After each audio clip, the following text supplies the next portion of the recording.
Hello again, everybody. I'm not sure what just happened there. We had a malfunction and a glitch, but we are back and we are live. I hope everyone can hear me out there, and this is working. Please, someone just tell me, how's the audio sound coming through here?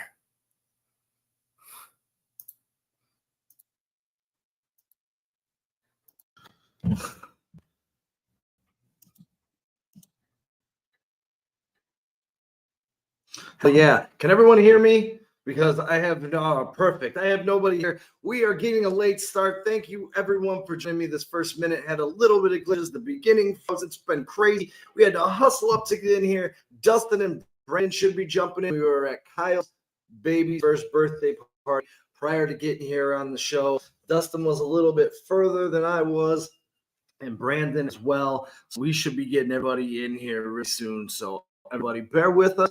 And let's giddy up on into the show. We're going to start off with some news and notes. And I'm going to ask you guys right here, right now, if you guys are interested in any of these players, this player that is particularly come available. I've been Vinny. I'm trying to find his name. Vinny Bangsnor, the Vegas Nations Review Journal, has been told by multiple teams they're doing due diligence on Michael Mayer. Multiple sources indicate that the Raiders trying to trade Mayer, who is heading into his third season, saying plenty of teams are interested. He did put a note and says there is a sense that it's more about other teams caring about Mayer's availability than the Raiders shopping him. But they are saying a sixth-round pick would get it done. So I'm just asking everybody right here, right now, Michael Mayer, an upgrade on this offense. He came in as a big-time prospect, the Golden Domer. Hasn't lived up to the hype so far in Vegas. But for me, I would say if I can get a sixth-round pick, he's probably better than any sixth-round pick that we can possibly get in this draft. So let's move on. Let's move on to the next big headline of the day. T. Higgins got tagged for $26 million. Going into this tag, they had $43 million, the Bengals under the cap. So they're going to be paying him. They still have to pony up some dough for Jamar Chase. This is a critical move for the Bengals as they want to continue to compete at a high level in the NFL. They need to figure out a way to keep him. And I thought maybe drafting somebody would be a little bit of an easier road than actually re-signing T. Higgins, especially at $26 million. But hey, what are we going to say? We're not the Bengals, and the Bengals are looking to change stuff up. Obviously, keep their players in-house, but they have zero interest in spending money on their defense, apparently. The last headline that I have is over the weekend, Deebo Samuel got traded to the Washington Redskins. He is heading from Bay over to the nation's capital, where Deebo Samuel will now be under the watchful eye of Cliff Kingsbury's offense with Jay Daniels adding to Terry McLaurin. I would still possibly expect the Washington Redskins, the Commanders, to try and draft a wide receiver in this very deep draft and try and get a few more weapons in that offense. And the Bears are going to have to keep pace, man, with the Eagles and the Redskins this offseason. Yes, Cocaine Bears in the house. Thanks for joining us. Phil, thanks for joining us. We got our boys, as I said, we're getting a little bit of a late start. Dustin should be hopping in here in about 10 minutes, and Brandon should be hopping in here shortly as well. Getting on, we got some well, I like that. Jaden Daniels plus 750 odds right now. Now, the only thing is, I was thinking, man, the Bears could have used a Deebo Samuel, but he's starting to age. He seemed to be like a little bit of a cancer out there in San Francisco. And good organization like San Francisco is ready to move on from you. It kind of tells me a couple things. So I'm glad the Bears didn't have any interest. They didn't kick those tires. They didn't give a pick. And we'll see how many games this guy can actually get under his belt. And yeah, Phil brings up a good point. Excuse me. You heard Mac would like to play for the Bears again. I had an interesting take on this. And I know that the guy out of Ohio State, Chase Young, hasn't lived up to his billing. But at 25 years old, and you get him back with Dennis Allen, who I am hearing that Dennis Allen is interested in working back with Chase Young. Hold on, I'm going to pull up some numbers here. I forgot to load them into the system. It's been a crazy day, so the show's going to be a little off there, but we're going to keep it all together with the help of all of you guys out there. You guys will keep me on point and on my toes. I'm going to find these numbers in comparison. It was Khalil Mack being 34 years old, Chase Young being 25. Last year ranked among pressures. Khalil Mack 26, Chase Young was 7th. Sacks, Khalil Mack had 6. Chase Young had 5.5. 2 of them on Jaden Daniels. And among quarterback hits, Khalil Mack was 33rd. Chase Young was 13th. And I do believe Chase Young is only going to be 26 years old. So for me, I'm kind of just thinking, I'm going to roll. If I'm the Bears, why not see if you could get Chase Allen here, maybe on a prove, or Chase Young, here on a prove it deal, kind of see how that would work out. I'm really hoping that the Bears might want to take a chance on him, and as they add some young talent through this draft. Who else? So we got Phil. You'd like to sign Mack over Chase Young, Phil? Is that where you're going? I mean, I think both of them would definitely help the pass rush. But if you can get Chase Young at, 25, 26 years old, I can't remember exactly how he is. I know he's still pretty young. But if you get him at 25, 26 years old, I think that would be pretty stellar. And, you can develop him in your system, continue being developed in Dennis Allen's system, where you kind of got like a aging, Khalil Mack going on. And Cocaine Bear, I do agree with you. Let me get some of these comments up here. I do like Juwan Jennings. They also have a gentleman there by the name of Jake Cowing. This was a standout college, and not big in stature. I think he's like 5'11", 180, 190, but he's one of an athlete, and he can catch the football, and he can get open downfield. So, I think they're going to be fine with Pearsall, Jennings, Ayuk, and Jacob Cowing. Deebo Samuel, like I said, he kind of seemed to become like a cancer in that offense. So I was for San Francisco, I guess it's okay for them to move on. They're still a team. They still got Kittle. Let's see here. What else we got? I'll take a $13 million a year and re-sign Darrell Taylor for Darrell Taylor over Chase Young. Well, what if Cocaine Bear? Let me ask you this: what if Chase Young here at a $6-7 million deal? I mean, coming off a year where he had 5.5 sacks, some of those other numbers are good. Top 10 in pressures, top 10 in quarterback hits, but not getting sacks. I don't think he's lived up to his career height in the first round. So if you could get him here on a deal, maybe say the same deal as you get Khalil Mack, wouldn't you want the younger player? I'm just asking. Maybe you guys feel different. Oh, Phil, yeah, you say you take Chase 4 years, $7 million over Mack. Absolutely. So let me ask you guys, you guys watch the Combine. Everybody watching the show here in the chat, chime in. You guys all watched the Combine this week. Who are some of your darlings? Who are the guys that you took away? Anybody you want us to talk about, I can Google and we can get into it if I don't have them set already. A couple guys, one of the guys that I know, I'm going to wait for Dustin to get here to speak about him because I know he's going to be rolling into the studio. But Gray Zabel, his overall measurements were solid at the position as a prospect for an offensive lineman. He came in at 6'5", 312 pounds. 10-inch hands, 9.5-inch hands, arm length 32. This guy was a guy who really impressed at the Combine, showed a high football IQ. His individual workouts were impressive. Just one part of his evaluation as a guy that Bears might be able to get a little bit later on in this draft. Let me see here. Missouri guard. So I did get some stuff on. My question with Armand Amumba is, what do the Bears do with him? Because he has all physical traits to be a right tackle. He's only played right tackle in the NFL. He has in his career, not in the NFL.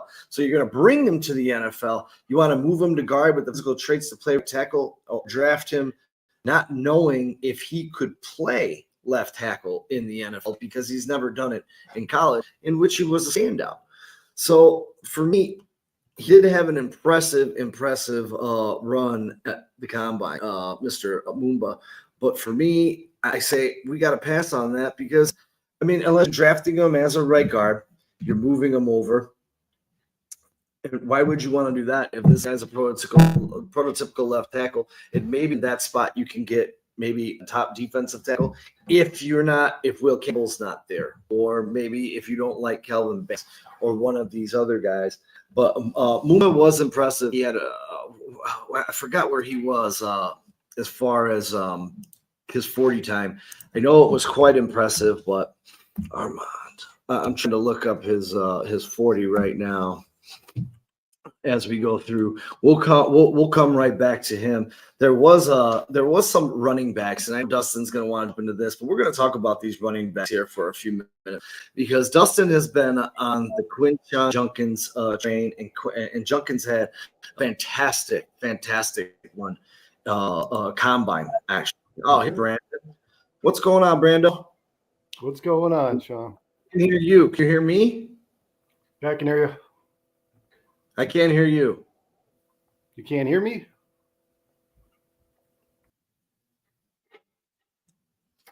Technical difficulties all day today, fellas. Thanks for sticking with us. As long as everyone can hear me, we're gonna keep rolling. Hopefully Dustin can get in here. Oregon, Josh Cornley. Let's get into Josh Cornley. We'll come back to the running backs when Dustin hops in the show because we do have some numbers on Josh Cornley, who was impressive at the Sea Bowl just a couple of weeks ago and had an impressive combine as well. And just going through all of these gentlemen that I wrote down here to go through with you guys. I'm going to find Cornley in here somewhere. There was Will Campbell. Oh man, we're having all types of difficulties. Let's see, is Brandon back in the house? Brandon, you back? I'm back. I can't hear you still. What's going on, Daniel? Hang with us, guys. We're going to try and fix this. Can you hear me, Brandon? I can't hear you for some reason. Hold on. Hey, guys in the chat. Can anybody hear me? Brandon, can you hear me? Yeah. I still can't hear you.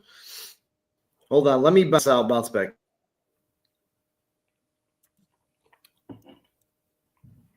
What's going on, Daniel Jeffries? Plank. I still can't hear you, bud. ESP. Can anybody else hear Brandon? He hears. I don't hear you for some reason, Brandon. Bear down, Plank. What's going on, Erica? Cocaine Bear, Philip. Thanks for being here, guys. Trax, can you hear me? It's going to be hard to do a show if we can't hear each other, man.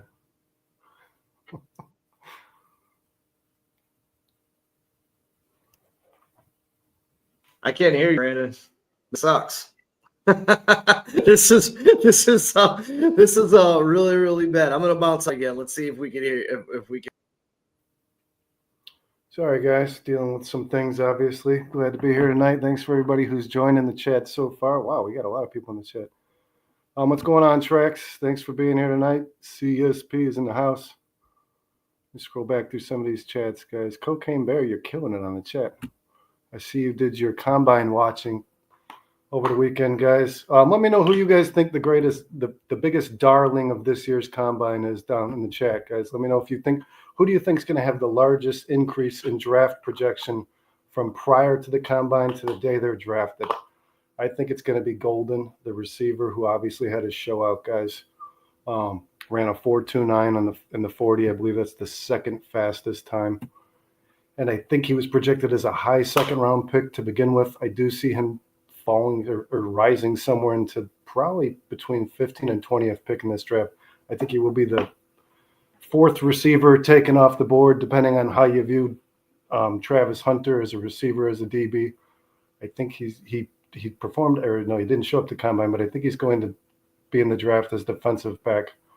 So it looks like Tetero McMillan and Luther Burden will probably both be drafted prior to Golden, but I do think Golden's going to jump up close to a full round from his projection, guys, after the show out he had at the Combine. Chicago Sports Podcast says bear down. Aunt Mass, what's going on? I see you in there. Aunt Mass, loyal as can be, man. We appreciate you every show. Landon Jackson looks good. Cocaine Bear, I couldn't agree with you more. I've been a big advocate of Landon Jackson myself. He was projected to be a late first round, high second round pick. I'm guessing after the shot he had at the Combine, he'll probably fall. I think he was projected 27 to 32. I think he'll fall somewhere between 23 to 27 now. Probably a couple of spots higher than the Bears need him to be, unfortunately, to have him in reach, because unless they want to take their two guys, let me know what you think about the Bears' possibility of taking their 2 second-round picks and trading back into somewhere between the middle to late middle of the first, like 15 to 20 if they could swing it, because it seems like a lot of these guys in the Combine are projected at the bottom of the first round. A lot of the guys that I like and a lot of guys that are kind of gaining traction right now in the Combine, I think are going to fall somewhere in the bottom of the first round. I'm very curious to see how far the talent drops from the bottom of the first round to early second, where the Bears have their second pick. Another guy that I was excited about, guys, Luther Burden. I'm not real big on Missouri. I don't watch a whole lot of Missouri football, but he showed out as well as Membu. Can you hear me? Baby. Yeah. That was weird. I don't know. It felt weird this whole time, like I was doing it. So, all right, we're back. We're back. I think we got one more joining us. So, yeah, I was just asking guys, or Sean, asking the chat to tell us who they think will have the biggest increase from their pre-draft or pre-combine projection to the post-combine projection. Well, I'll tell you this, that right there, that Landon Jackson, man, he was really impressive. You know, he finished 8th in D-end in the 40-yard dash. He finished 1st in the vertical, 2nd in the broad jump. And he was kind of on my radar before the Combine. And they were saying like he was going to be, you know, maybe a 3rd rounder. I think he definitely is going to be jumping up into that 2nd round. But he's really impressive for his size, the way he moves. Yeah, the guy's like an NBA center, dude. Yeah, I mean, he had an official RAS of 9.88 out of 10, and that ranked 23rd out of 1,802 defensive ends since 1987. That's his athletic score. Yeah, like I mean, that's just really, really impressive stuff for a guy 6'8", 200 and some odd pounds. I might have put some of these guys in here. I didn't get them in there. Damn it. I downloaded them all today, but I didn't have time. It was a crazy busy day. It was, man. For me and you both, guys, and we appreciate everybody being here tonight and hanging out while Sean held it down. I think Dustin's going to join us in a little bit as well. Yeah, Sean, the guy that I was mentioning before you jumped on is Golden. I think Golden's going to have the greatest increase in draft projection from pre-combine. Oh, Matthew Golden? Yeah, he is a freak of an athlete. And I really liked the tape that you broke down actually on your guys' Barely There podcast.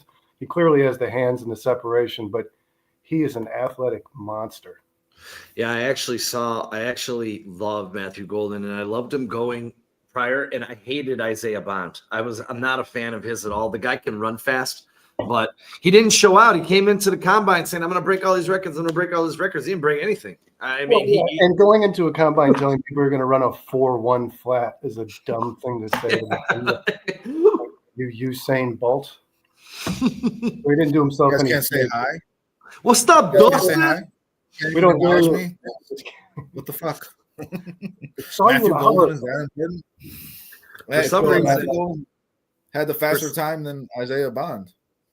Yeah, I think the second fastest in 40 in NFL Combine history, right? A 4.29. No, it was the second fastest in this Combine. Yeah, wasn't 4.2. What was that? Xavier Worthy 4.27.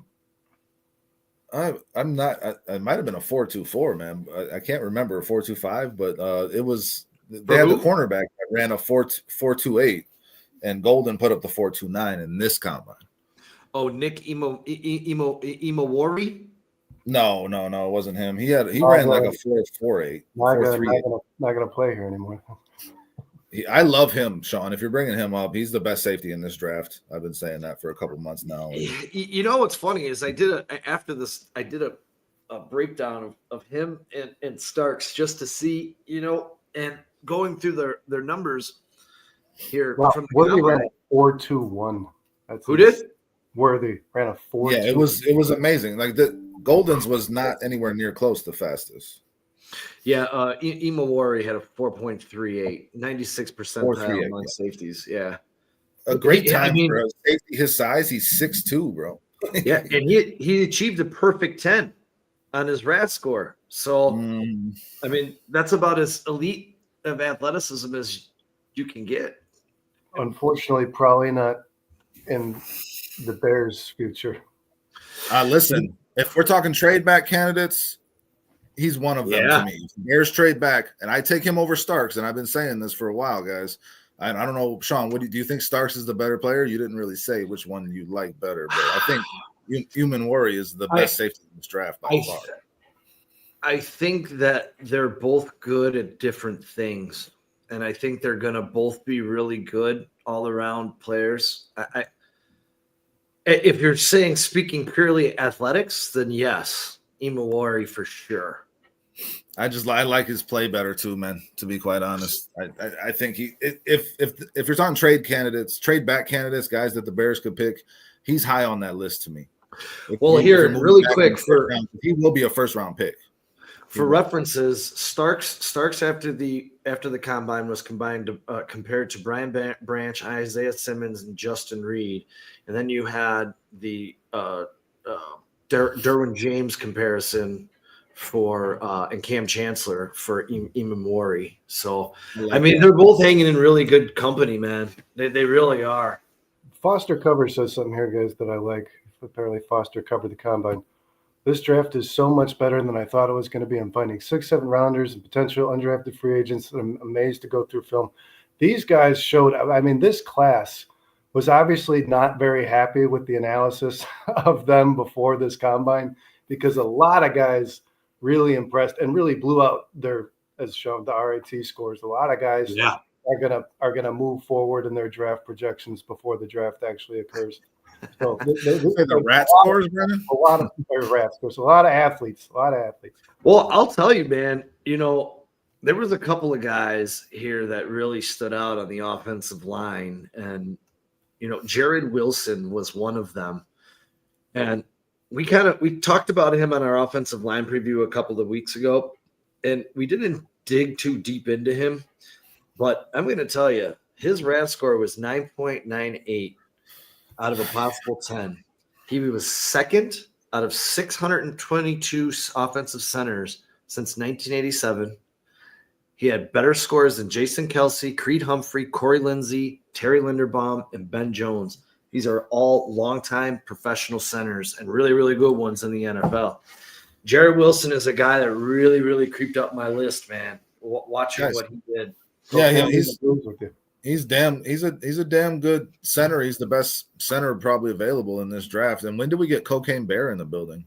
Yeah, he's been in all show, man. Hey, what's up, Cocaine Bear? Thanks for being here. Please hit that like button, subscribe. He says Georgia and Ohio State players were impressive. I mean, the guys that you didn't even expect to really stand out, they did for those guys. And I mean, how much stock do you put into Georgia and Ohio State, that pedigree, the fact that they were competitive throughout the season? That's a big deal to you, Sean. A ton. When their running backs proved that Ashton Genty ain't the only guy worth taking a first round or using a first round pick on. Judkins exploded in the combine, guys. Dustin, he did. I've been a big fan of him all year, and then obviously he's the best running back in this draft class. The show he had against the best defense in the NCAA and Notre Dame, and the biggest moment of his collegiate career, right, guys? The college football championship. I think Quinshon Judkins had 7 rushes, 100 yards, 2 touchdowns, 2 catches, 21 yards, and another touchdown. So this guy is just proven to the world that he's not somebody that should be taken lightly. Yeah, I think I agree with Cocaine Bear. Judkins and Trayvon Anderson are both pro ready. I wouldn't sell a lot of these other running backs short. I know Caleb Johnson's my guy. I know he pulled that 4.57 in the 40. He was clocked as low as before the combine at a 4.47. But to me, it really doesn't matter, because when you're talking about just straight speed, 40 times of Emmitt Smith, Arian Foster was a 4.7. You know, Larry Johnson a 4.6. You know, for me, you know, Sean Alexander. I mean, there's so many guys that you can talk so about many that dominated the league. Listen, you know, you brought up the RAS score, man, and I just don't put a lot of stock into it personally. I think it matters to people, but it don't really matter to me. I'm looking at the film. I'm looking at what you did against the best level of competition, because you see a lot of guys that stand out high on that RAS score that don't translate to the NFL at the same time. But you also got to think about players, and I'm just going to use 2 Chicago Bears here, but from smaller schools who their RAS score makes a difference. You know, Walter Payton and Mr. Matt Forte. You know, Matt Forte wasn't the fastest. He wasn't the leanest, but when you're looking for a running back outside of just straight line speed, you need vision, power, agility, good football IQ. You know, that outweighs a 40 times. Yeah, but RAS scores, there was no RAS scores then. Not for Peyton. I was just looking at Peyton's measurables compared to some of these guys in this draft.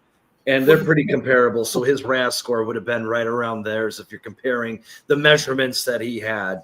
Real quick, before we get off track here, off topic of this, because you brought up the running backs, and there are a shit ton of really good running backs. And I personally think Quinshon Judkins is the best running back in this draft.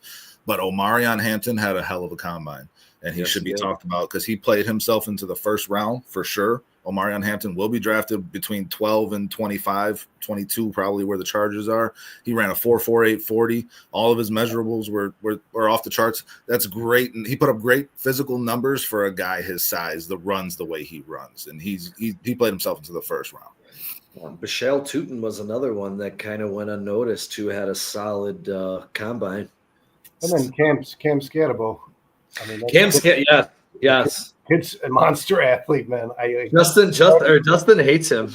I don't hate him. I just don't see him translating to the NFL as style of play, guys. I won't touch him in the draft. No, I wouldn't want him for my team. No. I'd much rather have Caleb Johnson. I'd much rather have Omarion Hampton, Quinshon Judkins, Travion Henderson, Devin Neal. I mean, Gianti, obviously. Like, there's 10 running backs I would touch. I was going to say, you know, another guy that not enough people are talking about that had a pretty solid combine was R.J. Harvey, man. If you go back, he led the conference in rushing yards this year. That dude is pretty solid running back that's going unnoticed right now. So, and there's a lot of good running backs in this draft. There really are. I think I think a lot of people, the general consensus from what I've heard in our chat, guys, is a lot of people want the Bears to use a second round pick on a running back. But it begs the question: is a third round running back just going to be just as quality player in the NFL as one of these guys you could take in the second round? Well, the thing is, you're not going to get the guys that we're talking about in the third round. Most of them. Sean, am I right? Like Devin Neal will be there. We've named like 13 running backs, man. I would imagine one of them will be. No, there's going to be a big run on them in the second. There's going to be a big. Yeah, I agree with Dustin on this one. I mean, Hampton. I don't think you're going to see Hampton. I don't think you're going to see Johnson. I don't think you're going to see Judkins. I don't think you're going to see Henderson. No, none of those guys. I think they're going to be gone pretty quick. I mean, and then you still got Gianti. I mean, I could see 8 to 9 running backs in the first 2 rounds. You're going to see 2 to 3. You're going to see maybe 3 in the first round. You're going to definitely see 2 in the first, and then you're going to see a big run in the early second round. Yeah, I would say probably 3 to 4 in the first, and probably 4 to 5 in the second. That seems like reasonable to me, I think. And then you're still got some quality players left on the board there in the third round. And the Bears, though, where's the Bears pick in the third round? What's the pick? Well, the same place it is in the second. I have the Bears. No, I know. What's the pick? I have the Bears draft picks. They're scrolling at the bottom there, buddy. They are coming up at I think 72, and 75 or something. Yeah, 21 and 72. Yeah, they're still you're still picking a right. If you're running back with the top 75 pick with DeAndre Swift already on your roster, they could still find value at that position. Okay, but who are you targeting in the third round, Brendan? Because none of those guys we just talked about are going to be there. I just don't know that I love using a second round pick on a running back. Here, if I were to say this, don't call me a homer, but I think you can get Devin Neal in the third round, the fourth round maybe. You can get Devin Neal in the fourth to the fifth. You know what? Well, honestly, we don't have a fourth round pick, so here I was reading just earlier today that Caleb Johnson hurt himself enough that he could fall to the third round. Hurt himself in this combine. Listen, I'll say this when it comes to the running back and the importance of it in this offense that we're going to be watching this season. Ben Johnson is going to lean on that heavily, the running game, and he's going to want that two-headed monster, and I think it's very important. Oops, sorry. All right. So I think they're going to be targeting a running back early, and I think that they really should, because you cannot lean on DeAndre Swift for every down work. No. You need somebody to split it with, and I don't trust Roschon Johnson. I never have. I think he's a bust, to be quite honest, and I want someone to replace that role in this Bears offense, and Ben Johnson wants it badly. And you guys, I don't know if you agree or disagree with me here. But yeah, running back, South Carolina, he's good. I like Raheem Sanders too. he's good. He's good. He'll be there. Not like if it's not and it's not Jaylen Warren. I don't like any of these free agent running backs this year in this free agent class. Don't waste the money. I mean, if you're talking about $9 million a year for Najee Harris, that's too rich. Yeah. I mean, he's going to get a 3-year, $27 to $30 million deal. He is. Yeah. So like that, you're between him and Swift, 17, 18 million a year for your running back spot, and that's not really feasible in the NFL to pay that much to two middling guys. It just doesn't make sense. Cocaine. Shout out to the chat for having my back. These guys are throwing a lot of potential third-round running backs in the chat right now.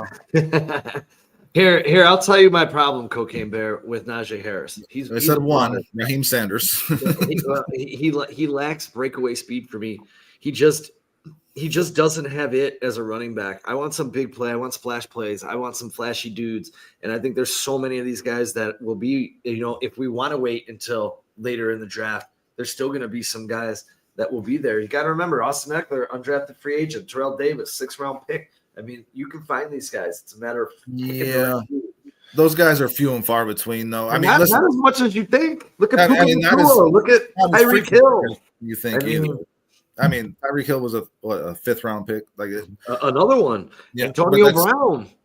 Okay, but we're talking receivers, we're talking running backs. I'm saying in terms of a Hall of Fame type running back like Terrell Davis in the 6th round, that's a rare thing. that's not quite frequent enough. Scatterbo will be there in the 3rd round if you want that guy, right? Raheem Sanders will be there, and he was impressive.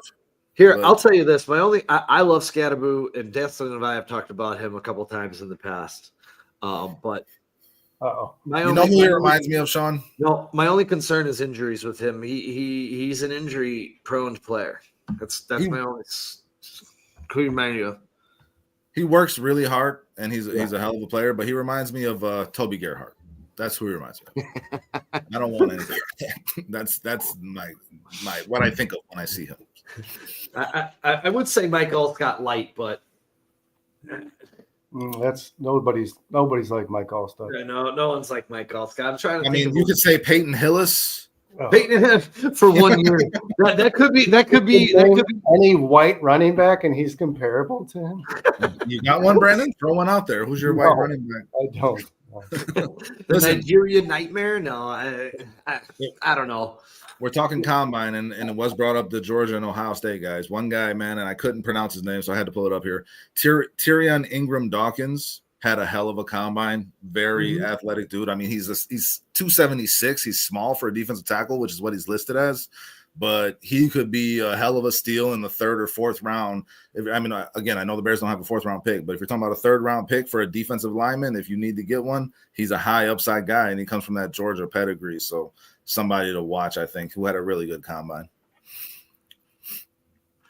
I'll tell you this, Devin Neal will be there in the 4th round, and whoever gets Devin Neal in this draft is going to have a steal and a 3-down running back in the NFL. I can tell you that right now. So then you don't want the Bears to take a running back in the 2nd. Just wait until you draft. I'll tell you this, and I'm going to die on this hill like you're dying on the Junkins Hill. I want Caleb Johnson. I want him in Chicago. I like Caleb Johnson a lot. Caleb Johnson reminds me a lot of number 22, Matt Forte. I love Caleb Johnson in every way, shape, or the form. He can catch the ball. He can run after the catch. He can block. He's one of the better blocking backs. He's got agility, vision. He's got everything you want for a back, and you can take him out and put in DeAndre Swift. He can come in, whatever you need. It would be a great combination. I hope it happens. I highly doubt it, but I would love Caleb Johnson could fall to the Bears would have to take him in the 2nd round, Sean. He would have to be that 2nd round. Jonathan Taylor vibes. That's who's that? High praise. Cocaine Bear said Caleb Johnson gives him Jonathan Taylor vibes. I do know that Ben Johnson likes Caleb Johnson. That has been legitimately reported. It is somebody that he has kept his eyes on through this process. I heard though, I was trying to look it up, and during their interviews, I don't think they interviewed Caleb Johnson, which was kind of concerning to me. By the way, guys, we do have the list of offensive linemen the Bears have had visits with so far. And yes, when I read it, Calvin Banks was not on the list. That's concerning. That's concerning to me, Sean. He's sick. He measured in at 6'5" when everyone kept trying to say he's 6'4" to try to knock him to the guard position. His arms are long enough. He played left tackle his entire career at Texas against he went from the Big 12 to the SEC, playing against some of the best defensive linemen in college football, and never allowed sacks, doesn't allow pressures, has great technique. If you can get this guy at 10 and put him at your left tackle, he's immediately better than Braxton Jones. As a rookie, in my mind, he's someone you got to consider 100%. Well, I'll tell you this. I did a comparison. Banks is 315. Trent Williams is 320 because their scores at the combine were very close in comparison. Their like Josh Connerly. I like Josh Connerly too, but he's not. I like Connerly too, but Banks 10 and 3/8 inches hands, and Trent Williams at 10 1/4. Their arm length. Trent Williams, 34 inches. He had some of the longest arms as a left tackle. Banks came in at 33.5. So I think most of the problem here is arm length is what is the big concern because it is. And it's somebody that the Bears need to visit with. Regardless, yeah, for sure. It's somebody that the Bears need to talk to. They did talk to Donovan Jackson. Me and Dustin have talked about him. I like Donovan Jackson a lot. Yeah, he is a guy who did play some left tackle in place of injuries, right? So he's got special. Yeah. The problem is, guys, a lot of the guys we like are all first, second round picks. So the Bears only have 3 picks. Right. So, like, who are you targeting? Are you going O-line, running back? Because then you're neglecting your defensive line completely. Well, that was kind of the message that I was sending with the running back being in the 3rd round. You can focus on the trenches with your top 3 picks because this running back class is deep. I just personally feel like if Quinshon Judkins is there, you can't pass up on a guy that's going to be a 3-down running back in the NFL. Quinshon Judkins' stock is rising quickly. He'll be a 2nd-round pick. He's going to be. I heard today he might have worked himself into the end of the 1st round. Then you're talking about 4 or 5 running backs in the 1st, which would I don't want to fight about it all night. Yeah. I still don't believe Judkins is better or. I feel like you 3 or 4 running backs in the back. Whatever his name is. He's not going to be a Bear, so I don't have to worry about it. Ant-Mass says D-line 1st, guard 2nd and 3rd pick Jared Wilson. So, you're talking about going with one of the defensive linemen at the 10 pick, and you're – Well, I think you're going to have to jump up in the 3rd round to get Jared Wilson at this point. If he's still there, because he's the best center in this draft. He is. And he just had a dynamite combine. A hell of a 40 time for a center. He's just. Ant-Mass is saying draft him with your 3rd pick in the 2nd round. Guard 2nd and 3rd pick. So you're in your 2nd round, you're going Jared Wilson. Donovan Jackson, I guess, is the guard in that scenario. If I'm looking at a guard, that's who I'm looking at in the 2nd round. And then who is a defensive lineman worth taking at 10, guys? I'd like to hear that because that's a tough one to me. Mason Graham is the 10th overall pick for sure. But he's not going to be there. If he's there, I'll be ecstatic. But I don't expect him to fall past number 5. Oh man, I don't know. Like I like Derek Harmon, and I like some of these big nose tackles, but I think that you're trading back if you're going to take those guys. You can't take them at 10 unless you feel like, hey, I know this guy's going to be Aaron Donald. Like Harmon's another trade back candidate to me. Like, he's a guy worth trading. If you do trade back, he's a guy worth taking. Let me ask you this: 1st round. Would you rather trade back for Harmon or Walter Nolan? I prefer Nolan. I think Harmon is just. Harmon is really hard to pass up on though because of his size speed combination at that position. Man, he's very strong. Broski brings up a guy, guys, that I do like as well, who is Mason Graham's partner in crime, Kenneth Grant. I don't know that he's not worth the 10th overall pick in the draft. If you're talking about trading back, though, Broski, he is a player worth looking at for sure. That guy is. He's a late first round pick. Yeah, I absolutely love Kenneth Grant, and he has my favorite play in college football this year, chasing down what's his name, that running back. I can't remember his name on Penn State, 30 yards down the field and catching him from behind for 306. That was so impressive. He's all hustle for sure. Yeah, I hear I would be. That Michigan line was just nasty, top to bottom, honestly. Hey, listen, right here, Cocaine Bear says, I'll take Ratledge and Wilson, 39 and 41. Ratledge is going to be available in the 4th or 5th round. I have a question about that, though. I love Ratledge. Do you think with the mullet in full effect, this guy is still going to be there after this combine that he just had? You think he's a 2nd round pick now because of that combine? He was a 4th, 5th round pick going into the combine, so he improved his draft stock by 3 rounds. Now we all say that I love Ratledge. I was hoping he stayed under the radar because I've been talking about Ratledge all year, but he's talking about him, man. Let me ask you this: so we had a 9.97 RAS out of possible 10. Wow, that's 4th out of 1,583 offensive guards since '87. He tied with Brandon Sheriff. He was above Quentin Nelson. And he was above Zach Martin. But he didn't have the college career that those guys had either. Sure. In terms of production on the field. But you're not looking at production when you're looking at a RAS score. You're looking at athleticism. I'm looking at a combination of both. He was a captain for that Georgia team. A great offensive. He's a great player. Let me ask you this: like Rutledge or the RAS, it's an athletic measurement. It's an overall athletic measurement of how athletic you are. Yes. So when he compares to those guards that we just named, 2 of them are probably going to be Hall of Famers. Again, I'm looking. I mean, Quentin Nelson was the unquestioned best offensive lineman in that draft, and for the 3 years of college, he was unstoppable. Nobody did anything against him. You can't say the same thing about Ratledge, so I don't think that comparison just on the physical translates to this guy's going to be a stud in the NFL. I mean, Ratledge did have production in college. And I liked him a lot. Again, I hoped he would stay under the radar. But if it's a 2nd round pick, I don't know if I'm spending a 2nd round pick on him. I'd go a 3rd round pick on him. I would take 3rd round if he's there. Guys, another good name that the Bears did visit with is Gray Zabel. Gray Zabel. I was talking about him a little bit before you guys got on, but we were having some difficulties. The show froze at the beginning too. At least it froze on my end. Tyler Booker's another one. Did you guys see his interview? It was awesome. Tyler Booker is the man, dude. Again, listen, I'll let you say what you're gonna say, but I'll just say this because I texted it this morning.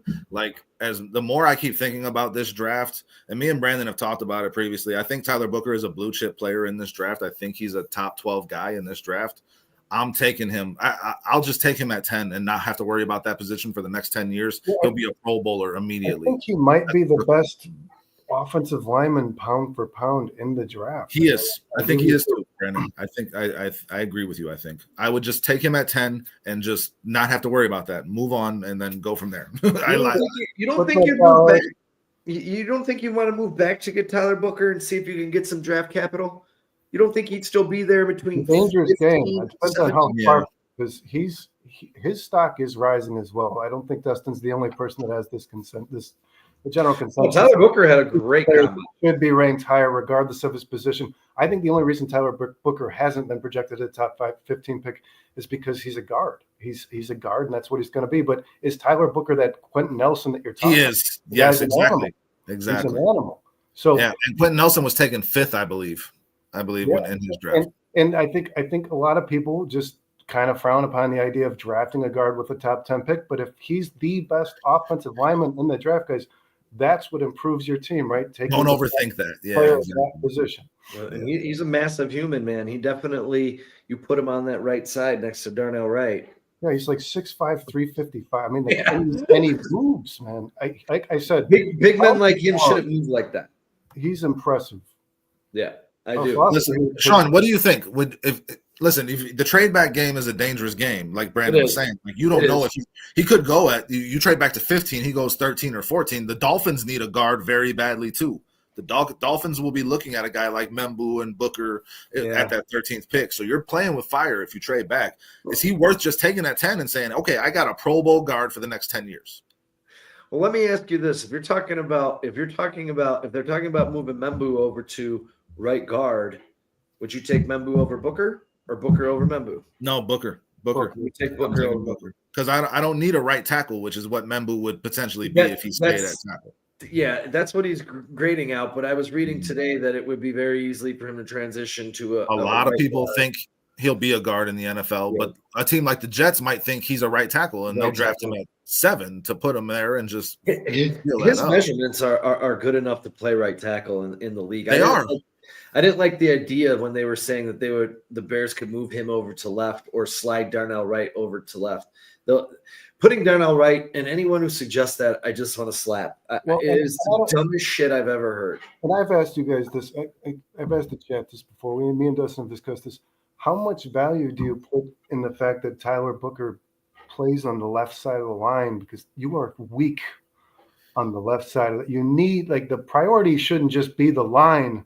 The left side of your line is just depleted in talent. Like Braxton Jones is serviceable. That's about it. But that's where Caleb was getting killed, guys, and that's your blind side. So if you can't get an all-pro left tackle, if you don't think that Campbell and Banks are that guy, do you solidify that guard spot with Booker, knowing that at least on Caleb's blind side, you've got a stud? Booker is Trey Smith. He's just a younger version of the guy that all the Bears fans wanted the Bears to sign for this extreme amount of money in free agency, and that obviously that didn't happen. But why not just go draft a guy that could end up being better than him? I think his floor is that, to be honest. And again, we could all be wrong. They're prospects, but I think Tyler Booker is what could happen though. So why not just do that? You know what could happen realistically is Gentie's still there at 10. They wind up trading back to the Cowboys at 12. They still get Booker and pick up draft capital. That would be a hell of a deal to pull off. I like that, Sean. That's you got something there, Sean, because Genty and Dallas feels. Who's at 11? Who's at 11, Sean? I don't remember. Genty and Dallas feels like a very real possibility, doesn't it? Jerry Jones wants that guy. Well, they need him. They need him. Number 11 is the Niners. Rico Dowdle. The Niners need offensive line really bad too. They're about to lose Banks, and they're going to move on from him willingly. I think Trent Williams is forever injured now. I mean, the Niners need offensive linemen just as badly as the Bears. Do you think the Niners approach the draft that 11th pick in replacing Deebo Samuel? No. How much do they believe in Ricky Pearsall? I think they believe in him enough to draft him in the first round last year. There's going to be some really quality receivers where the Niners are picking there. Yeah, but the Niners got Pearsall, they got Cowing, they got Jennings, they got Ayuk. I mean, there's no way the Niners are not. They're trying to get rid of the amount of weapons that they have. They end up having to pay them. To be honest, that was one of the worst contracts in the NFL over the offseason. The Ayuk signing was a disastrous one, and then they got to move on from a pretty solid Debo contract to be able to swallow it. But they're going to attack the trenches. So yeah, I mean, like you were saying, Sean, I agree with Broski 100% here. I don't want to be switching these guys around. Tyler Booker is the best guard in college football, and he's going to be one of the best guards in NFL football, and he's going to transition very well. And by all accounts, and Sean, you were going to bring up his quote. I would like you to still say that. This guy in a phone booth will beat the hell out of anyone across from him. And put him in a phone booth with anyone, and he's going to be the one that comes out on top. He just said, my style of football is dominating, and I love to play football, and my job, by the time I'm done with you, you're going to hate football. I was like, dude, I love this guy. My job is to make you hate football. Yeah. And then I guess what I was asking you guys is if you have the choice, let's say you do trade back and you land the 14th pick and you have the choice of Tyler Booker and Membu, let's call them even. Let's call them an even talent. Does the fact that one guy plays on the left side of the line mean more to you? Because I feel like it should. No, because I think you can move these guys. Yeah, they could both go to either side, and it'll be fine. I think they'll both. Membu's going to play right guard in the NFL, but he could play left guard just as easily, and so could Tyler Booker playing right guard. In my opinion. I don't think there's much big difference. number's going to Well, be. here, let me ask you this: say they sign Dahlman, and they sign, and according to Wikipedia, Drew Dahlman's already the Chicago Bears center. Yeah, so that's done. That's a done deal. we got him. Wikipedia's free. right. Costs nothing. Say you had Freeze. Say they said Freeze, Zeitler, and Dahlman. They signed those three guys in 9 days when free Is agency it opened. Fries or Freeze? Freeze. It's Freeze. I call him Fries just because Mr. that's Freeze or Mr. Fries? I don't know. I thought it was Because Fries. there's a player on the Colts with the last No. name French. It makes sense. Now let me ask you this: do you go trenches on the defensive side, or do you still go offensive side of the ball? So they're signing a center and a guard. The center and two guards. And two guards. Yeah, because they signed Zeitler to a friendly team deal. You get him. 1 year, 9 million, 10 million. something like that. You get Drew Dahlman 4 years. He's 26. You sign him through he's 30. And 10, then, 11 million a year on that. And Freeze is what? He's 26 too. So you sign him to a 4-year deal. I know a lot of people are out on Freeze. He's almost 27. He's about to turn 27, and he's going to cost. Deal. He's going to cost more than a lot of these guys. I think the numbers I'm seeing have him 12 to 14 million annually. Well, you're going to have to pay. Coach, but I don't want to pay that much for him. Coach Amber is pointing out some of Dahlman's cons because I'm going to be honest, guys. Every time I read about Drew Dahlman, I don't ever read where the bad is, like why Atlanta would move on from this player. Well, Cocaine Bear says right here he can't snap the ball. No, so I'm saying he's pointing out some cons. I think if you drafted somebody at 10 at the offensive line position and signed Dahlman and only did those two things, your line is immediately improved. I'm with that, man. Keep Shelton. Listen. Draft Jared Wilson. Now you're developing rapport with the young kids, still with Caleb Williams in practice. You have the veteran for 1 more year until Wilson's ready to take over. Something happens to Shelton, the young kid comes in. I like it. I like it a lot. In my ideal world, guys, in terms of free agency, I think you do the Dahlman signing because I do want to replace Shelton. I do. I don't want to keep Shelton. Shelton got But yes, then if you take Tyler Booker with that 10th pick and then you get Donovan Jackson in the 2nd round, you have completely flipped your offensive line in one offseason. You got 2 starters at guard in the draft. If you do that, that would be ideal to me to fix your offensive line. If you do that, I think you're feeling pretty damn good. And is everyone okay with running it back with Braxton Jones? 1 more year. You better have some damn insurance. That guy's health is becoming a problem. It really is. I mean, he has back and neck surgeries after every season. You have Karan Amagaji.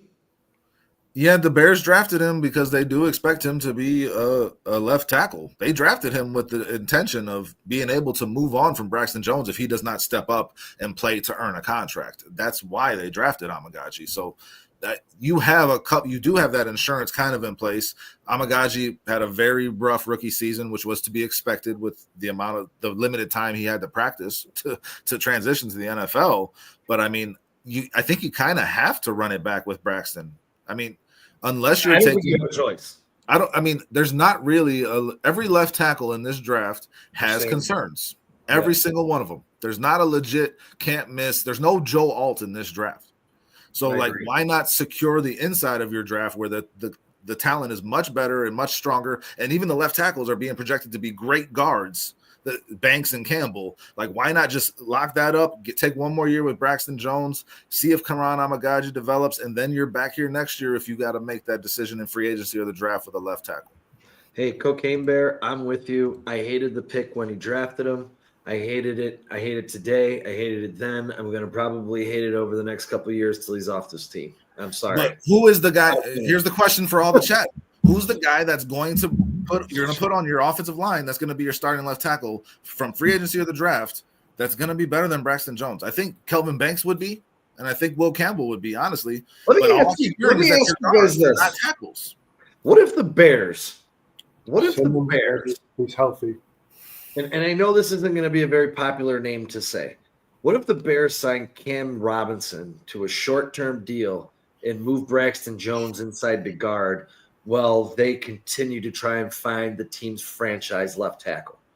Listen, I suggested moving Braxton to guard a couple months ago in terms of what we were talking about, because I think that you got to take a shot to see if you can salvage him potentially. Right. I don't think he can play left tackle, and he's a great mover. I agree. I'd move him to right guard. Like you can't count on that. I don't think you don't know what it's going to be.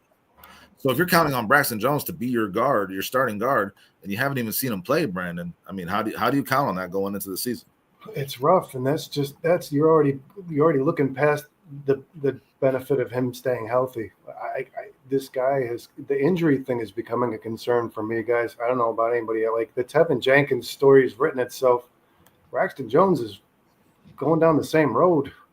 These injuries are not just like, oh, he's going to miss a week or two. He's getting surgeries consistently. Yeah. He's had his third surgery since being drafted to the NFL.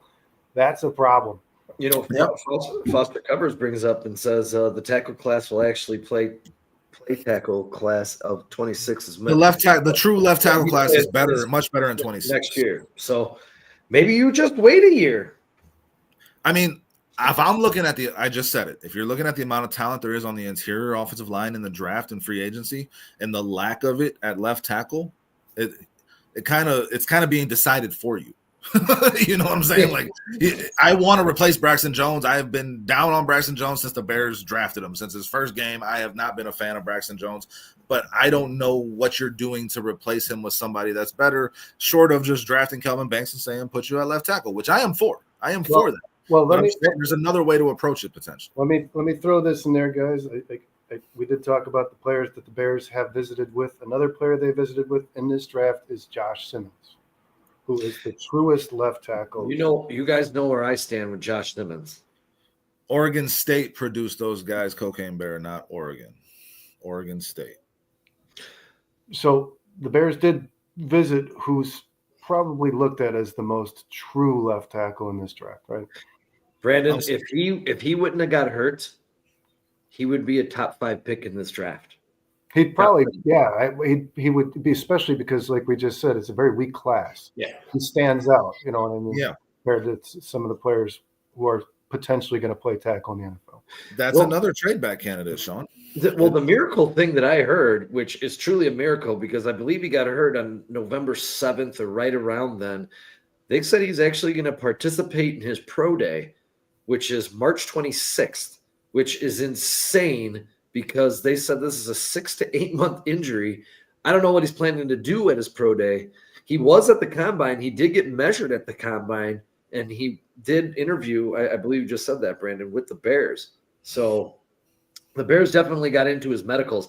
I'm a huge fan because I understand that he's a big guy. I think he's like 360 pounds, but he's a prototypical NFL left tackle. If that guy's healthy, there's your anchor on the left side for 10 years. He's your next James Big Cat Williams, who anchored the left side for 11 years on the lakefront. Sean, who took over for him when he went down? Donovan Jackson. Yeah. But Donovan Jackson did not take over. He didn't take over the entire season. He took over for the college football playoff and played those games only because played his ass off at that position. He did. His numbers were phenomenal against 3 of the best teams in the country. I like Donovan Jackson. I would love Donovan Jackson, but Donovan Jackson, I do not believe would be an everyday left tackle in the NFL. No, he's not. I'm not saying that. I'm just saying he's a versatile lineman that I really want the Bears to attack. He should play guard in the NFL. He will be a guard. Only 63% of linemen have a successful return to play in the NFL after a knee injury. That is the lowest number of all the position groups in the NFL. Well, here, if the Bears are going to draft him, his medicals they gotta be sparkling like diamonds. I mean, if there's any concern, this guy's going to be like Trey Smith. He's going to fall to the 5th or 6th round. Yeah, Broski doesn't like the risk, and Yeah, it's tough. It's tough, man. Especially when you're already talking about Braxton Jones, who we don't know if he's going to be healthy to start the season, and now you're adding another injured guy to compete with him at that position. Then Karan got injured. Yeah, so it's like let's. Dustin, what did you say? Have a cover charge in the medical tent for the left tackle. I don't remember, but it's like a clown car in there. I think there's a lot of good options for the Bears. I think the chat's kind of agreed with us, guys. And speaking of the chat, thank you all for being here. We appreciate you. We love you. Hit that like, hit that subscribe, share it with a friend. Breaking news: Bruce joined us. I bowled with Bruce earlier tonight, so that was cool. But yeah, the chat's kind of agreeing with us, I think, in terms of the left tackle is going to be a harder thing to address in this particular offseason. That will change next offseason. It's this one right here, though. The cards are kind of in front of you, and you got to read them right. The interior is where you can impact and improve your offensive line the most quickly this offseason. Sean, do you agree with that? Yeah, I do. So, I think that kind of is, like I said, it's kind of being decided for you. You got to just take the best players available, right? And not only that, Dustin, is just a much stronger interior offensive line class. The one guy who we think is the least of our problems is Braxton Jones, the left tackle, right? So you have the best. Thanks, Foster. Interior line this is the strongest class of interior linemen compared to tackles, and Braxton Jones is the one guy you're willing to run it back with, right? So, like you said, Dustin, there's more things implying to you that you should probably. And then Ryan Poles, guys, is really big on the interior offensive line. He consistently states that the defensive tackles are the closest people to the quarterback. So not only does he prioritize the defensive tackle position, but obviously the people who are going to be blocking those individuals too. Broski says, I see you guys. You're trying to love Poles, but you see that he's a hot mess when it comes to the O-line. Listen, I am very skeptical of Poles. If you've listened to us throughout this entire season, since we've started this channel, very skeptical of Poles. Sean was calling for him to be fired not too long ago. We have to deal with the cards we have, and Poles is the GM. We're hoping that with the additions of this coaching staff and understanding the importance of the offensive line and smarter guys in the building, that will help improve the productivity in the offseason and free agency in the draft, right? And, I mean, that's the only hope we can have. And there's one thing that you can't when it comes to Ryan Poles and his history of offensive linemen, he's done a much better. He has a much higher hit rate through the draft than he does free agency. Darnell Wright, Braxton Jones, Darnell Wright. He's already two players above anybody he's signed in free agency, right? It's all zeros, guys. I mean, I don't think Ryan Bates should even be on this football team. I don't care how much cap there is to be made. Just get rid of him. It was a dumb trade when they made it. Poles has a problem letting go. The Halas Jones projects, the Ryan Bates, the Nate Davis projects, when this guy's not even showing up to practice, Ryan Poles needs to be less sentimental. I get it when we're watching the Hard Knocks and he's kind of tearing up when he's letting somebody go, and then these players they end up just dwindling in free agency anyways. Squads. He's got to be able to start cutting his losses sooner because, like Dustin, you said best, it adds up, and then you find yourself upside down. Yep, which is what has happened, Sean.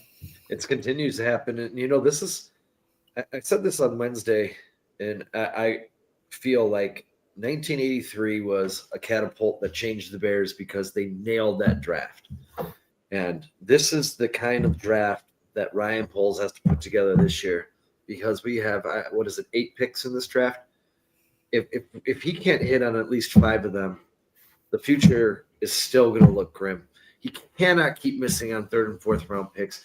It helps the long-term future of this franchise. I mean, look at the Steelers last year. Mason McCormick and Zach Frazier in the 4th round, 3rd and 4th round. I mean, that's the kind of hits this guy needs to build this team up right now. This is huge. And Cocaine Bear or Broski Bear, I'm going to tell you this. He screws this up right now. He screws this draft up. He screws this free agency up. And the Bears are sitting here in this same spot next year. It'll just bring back everything I thought should have happened. And it's exactly, and that's where I was going to go too, because you're talking about the draft and then you brought up free agency. They got $80 million to spend. They got to spend some of this money, and you got to get some hits in free agency. If you look at a team like the Eagles, if you look at you need guys that are going to overperform the value that you pay for them in free agency. If you look at a team like the Eagles, Zach Bond last year, Saquon Barkley, both overperformed the contracts that they were given. Mekhi Becton as well. And then they took back CJ Gardner-Johnson, and he had a great season for them too. So and they had the one miss in Huff, and it was a big miss, but they were able to overcome that miss because they had more hits. We need to have a very strong free agency as well, because you have this money to spend and you got to put it in the right places. Yeah, and there's not a lot of teams, guys, who 3rd round picks are healthy scratches come season. I mean, that can't be a thing. The Halas Jones project was more than just a fail because, as Sean, you mentioned, this is quality draft capital. This is not a 6th round pick. But as a matter of fact, Ryan Pohl's 6th-round picks have performed better than his 3rd-round picks. No more healthy scratches for 3rd-round picks. That's a reflection of bad management that needs to get better. Absolutely. Hey, you guys were in here. I opened the show. It was a really shaky start because of these technical difficulties. But the Raiders are shopping Michael Mayer. They're saying a 5th, 6th round pick would get it done. This guy came in. He's got a lot of talent. Standout player. Debo just got traded for a 5th-round pick, Sean. Yeah. I'm going to trade a 5th-round pick for Michael Mayer. Well, Debo's getting paid. Yeah. What's a 6th round pick? You're telling me here? I'm just saying you're picking a better player in the 6th round than Michael Mayer. Or you could just take Tyler Warren in the 1st and trade Cole Kmet. Well, you could do that. Because Tyler Warren is getting Rob Gronkowski comparisons. This guy is a fucking stud. And Sean, you were on the Brock Bowers thing last year, and I wasn't, because I was like, let's run it back. We just extended Cole Kmet. We got Gerald Everett, signed him.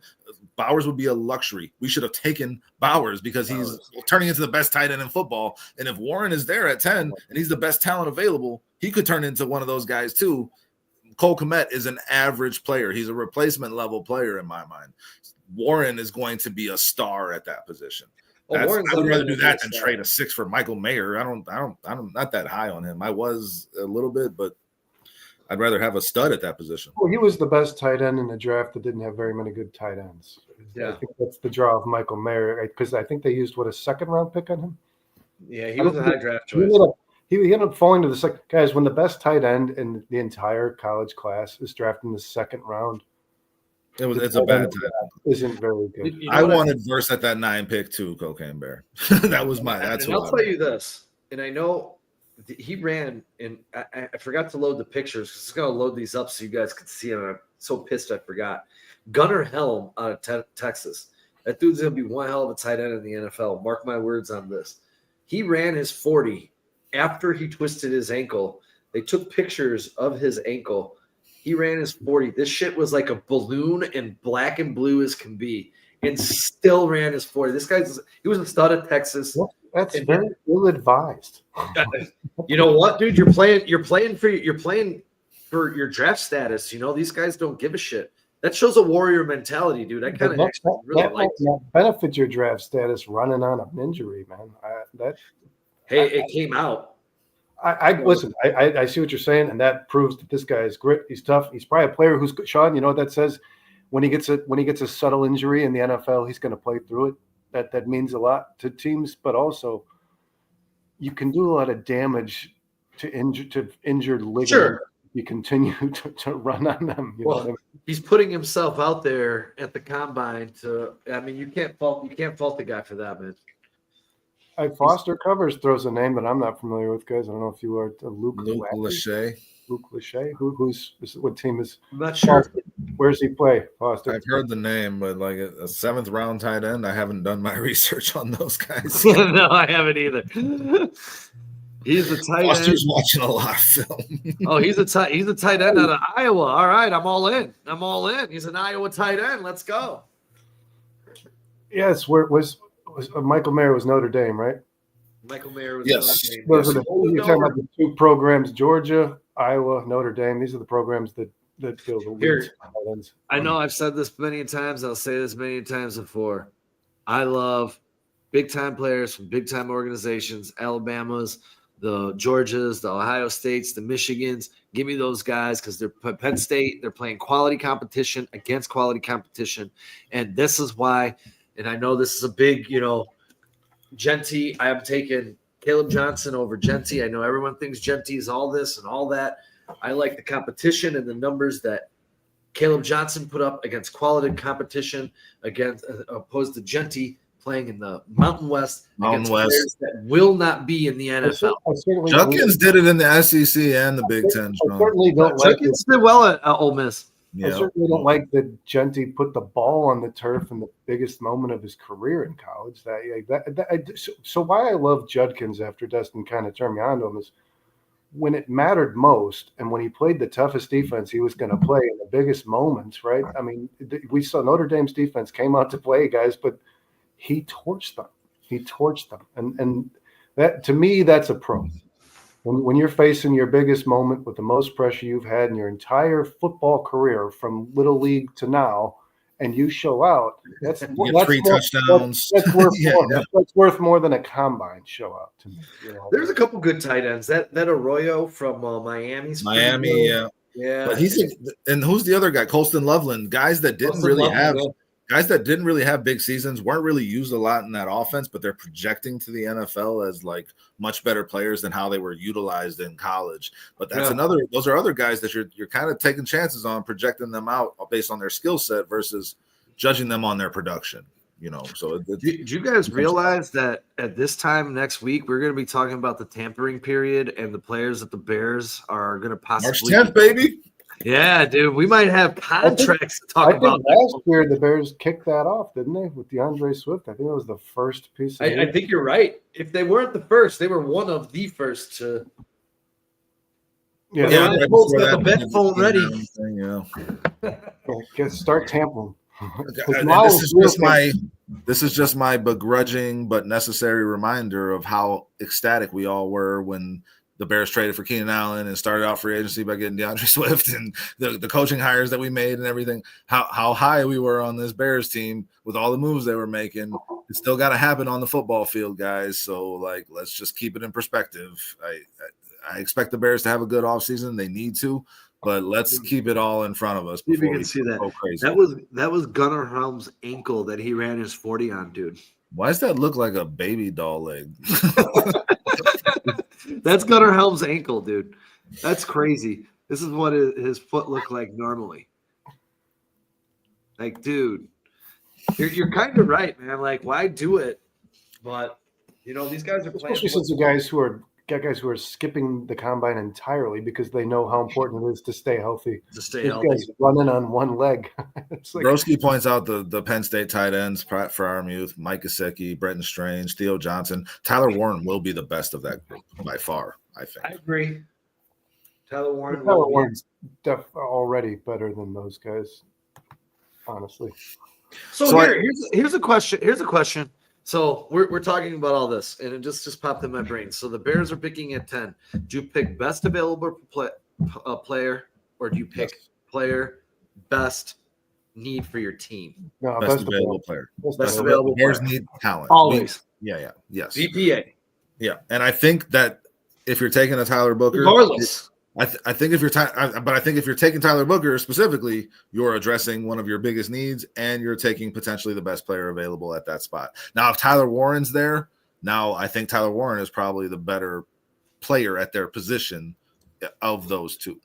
What do you mean by that? Priorities. What's the priority, Coach? He's saying prioritize your needs is what I would imagine that means. Like you got to have. If that's the case, though, guys, if Ashton Genty's available at 10, isn't he the best player available? That's what they tell you. I mean, I don't necessarily agree with that. His pre-draft grade was third to only two guys, Christian McCaffrey and Saquon Barkley. Saw that. Wasn't Bijan Robinson right there too?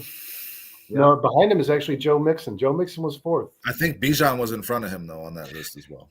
Let me ask you guys this. Was third, and I know the two guys in front of him are players that ended up being first ballot Hall of Famers that are still in their careers, so we can say that already. I don't know. Is Genty? Is he the best talent available if he's there at 10? I'm sincerely asking. Might be. Not to me. I don't think so personally. No. But I like Genty, but again, I think that there's better running backs in this draft. Genty and Jahmyr Gibbs, does he make that impact on a football team in the NFL? I think Genty has to fall into the right situation. I don't think he's a player that'll elevate a team. I think he needs to fall into the right situation. I don't want the guy dropping the ball. That can't be a thing. Let me ask you guys this: Tetaroa McMillan or Luther Burden? Burden. I'm McMillan. You're Burden. You're McMillan. Burden is the best receiver. If Travis Hunter is not a receiver, Burden is the best receiver. I've been advocating for McMillan for almost 2 years. For 2 years now, Brandon has been very high on Tetaroa. Brandon, I'm probably going to go with Tetaroa too for a couple of reasons. I think Burden is just a lot better at creating separation before and after the catch, and that's going to be huge in the NFL. McMillan can use his size to box people out. He'll be a great red zone threat, but I want the player that reminds me of that Deebo Samuel or that Antonio Brown ability to make a play after they catch the ball. And speaking that's what I prefer. Trey Harris and Jaden Harris both had pretty good pro days as well. So this is kind of a stacked class. Did you see that Tez Johnson is basically can be blown away by a strong breeze? Dude, he's $150, man. Yeah. He's basically the weight of a plastic bag. What's Tank Dell's weight? Because Tank Dell's a little guy too. I think he's like 170, bro. I think it's a big difference. Look this up. Yeah, look it up because I'm pretty sure he's about 170. Foster asked, before we get out of here, Foster asked Campbell or Graham at 10. That's it. What if you got cornerback or running back as best player? If you're asking Campbell or Graham at 10, I'm taking Mason Graham. I will stand strong on that. I will take Campbell or Graham. Yeah, I'm Graham all day. Yeah, I'm taking Mason. I'm not a big fan of Will Campbell. I honestly, especially after I know a lot of people are. Just going through this combine alone and looking at his numbers and his athleticism compared to some of these other guys, especially for a left tackle, where he was in the 7th percentile for arm length. Dude, you're supposed to be 70% or better. Everything else he was pretty solid at. He had a great 40. He's got good speed. Broski asks He's going to play guard in the NFL, Sean. That's what's going to happen. He's going to be a hell of a guard. Broski asks Warren, Booker, Genty, Green, or Grant. Who are you taking it to? He asked us a similar question to this on the bare minimum. I'd probably go Booker. Warren and Booker. It's got to be between those. I'm going Tyler Booker. I'm going Tyler Booker, and I know I just said I'd have to consider Warren over him, but if it would be putting a gun to my head, I'm taking Tyler Booker. I think he's a top 10 player in this draft, guys. I really do. It would be Warren or Booker for me out of that bunch. Yes, 100%. But if you had to choose one, Sean, who would it be? I think Booker is that guy who gets drafted, guys. We're all looking back like, how the hell was this guy not graded much higher? On who? On which one? Booker. Tyler Booker. I'm saying if I'm foreshadowing and Tyler Warren is Brock Bowers, I can't pass up on him 2 years in a row. Yeah, that's kind of how I feel too. Yeah, it's a good argument to make if you're comparing a guy like Bowers or Gronk for sure. You know what? It's going to be crazy. If you knew, like, if I said if you said to me that Warren is Gronk, that's what his career is going to be comparable to. It's done. Okay, right. What if Tyler Booker is Larry Allen? Damn it!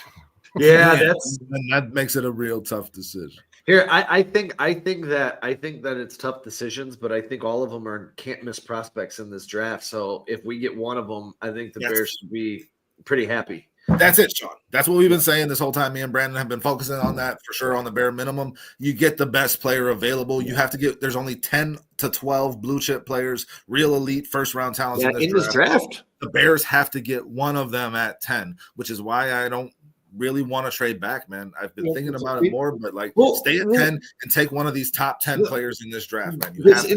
This injury to Graham doesn't scare you guys at all? This foot stress fracture thing he has in his foot or whatever it is? I mean, I'll have to hear more about it. I don't know how much they've. If his stack drops to 10 because of this stress fracture, you're saying you're taking him, Brandon? I'm taking him. Yes. Well, I mean, I'll tell you, if the stress fracture and Abdul Carter's foot drops into 10, I'm not hesitating for a single. Oh, sorry, it's Abdul Carter, not Mason Graham. Sorry. I was about to say, Sean, you're breaking my heart right now. Mason Graham is Abdul Carter. I'm sorry. Yeah, I'm taking him with a whole heartbeat, without hesitation. Yes, Foster says you trade back and take Booker or Membu. Now I would just take Booker at 10 and just don't overthink it. If you can trade back and still get Booker, that's ideal. But you can't get Niners would take Booker at 11. Yeah, exactly, dude. Exactly. The Niners are taking an offensive lineman. I guarantee it. You will see the Niners take Banks or Booker or Membu. One of those guys is going to the Niners because they need that more than anything else. And so if you trade back from 10, you're now allowing another team to take a position, one of those offensive linemen that you could have had at 10. I don't want to trade back. We're talking, and an NFL GM was quoted saying there's only 4 or 5 blue chippers. Me and Dustin think it's more than that, 12 to 15 maybe. But Broski Bears says I'm 10 to 12. Yeah, this is a deep draft for starting caliber players, and I agree with you, Broski. Polls agree make 100%. the proof to the Chicago Bears fan base that between 10, 39, 41, and 72, he's drafting quality starting players in the NFL. Impact and you players. can't draft for need if you're doing that, Brandon. You can't draft for need if No, you're doing that. I agree. You have to draft the These best guys players have on your to board, be no matter starting regardless of position. players. Yeah. If Justin, if the safety's there, one of those starting safeties is there at 39, you Oh take my God! If Human Mori is there at that pick, oh my God, that would be amazing. Hey, I'll tell you this, Broski. I agree, Broski. He's not getting past the 22. Well, if Genty is gone before 12, I wouldn't be surprised if Hampton goes to Dallas. That's what I'm seeing a lot of, and that makes a lot of sense. That 12 to 22 range is going to be perfect for Hampton, and then maybe that pushes Caleb Johnson into the first round too, because you now have the Steelers.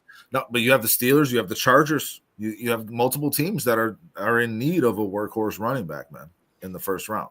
So you could see 3 or 4 of them go in the first. Yeah, but I think Judkins and Henderson will end up going before Caleb Johnson, especially after the Really?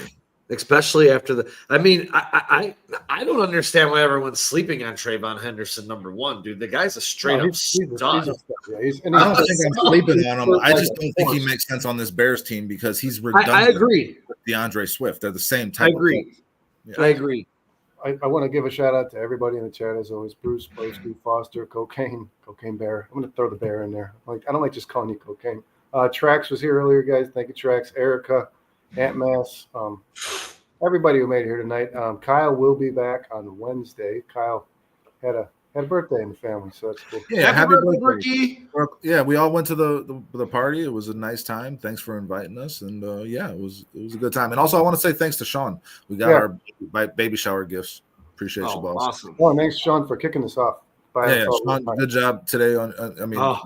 And thanks to everybody who came to my baby shower on Saturday. That was a lot of fun, and all the gifts were very much appreciated. So it's been a cool week. Family, man. Family. And we'll be back at our regular time next week. And Brandon, you can't get here early. If things start trickling down early, we might kick off a half an hour earlier next week. I'm off all day. Let's do it. Whatever. Everyone can just jump in. I mean, next Monday, I have an appointment at a hospital that's a little further away. I will try my best. Well, if you can, just hop in when you get back. Because next week, I'm so excited for next Monday and next Wednesday. I'm so stoked, dude. The rebuild really begins. Like, woo, let's go, baby. Let's do it. Keep bringing the heat in the chat. Once again, Cocaine Bear was killing it tonight. Foster too, man. Foster covers. Yes, sir. Broski, as always. Plank was here earlier and you dropped out. So. You guys are making this Thanks for showing up, Plank. We try to structure a show and bring these topics and these things you want to discuss, but we could come in here blank. You guys just keep rolling with it. It's awesome, man. Just buying us more content. It's cool. It's cool. Plank is still here. What's up, brother? You just been quiet. I thought you had to check out. Bruce, as always, thanks for showing up. You guys catch us on CSP here in just a few minutes. We're going to be moving over there and doing another show. So time to salute, guys. I'll see you in a few. Peace. Oh, you know what? We're not getting out of here without it, Dustin. Why are you saying? Anything you want to get out there before you wrap up? Shit. Fuck Green Bay. All right. Yeah. Let's go. All right. Hey, we'll see y'all on Wednesday. We love y'all. And bear down. Bear down.